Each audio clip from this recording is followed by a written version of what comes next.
Awit 136, 1-3. O magpasalamat kayo sa Panginoon, sapagkat siya'y mabuti, sapagkat ang kanyang tapat na pag-ibig ay magpakailanman. O magpasalamat kayo sa Diyos ng mga Diyos, sapagkat ang kanyang tapat na pag-ibig ay magpakailanman.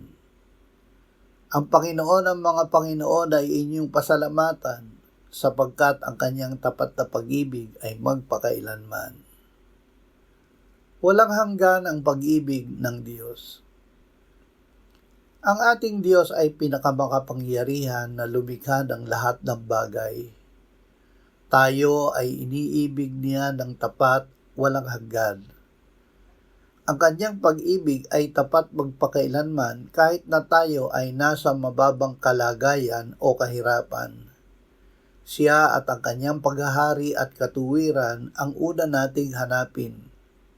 Lagi tayong magpakagalak at magpasalamat sa Kanya dahil hindi niya ipagkakait ang katugunan sa lahat ng ating pangangailangan.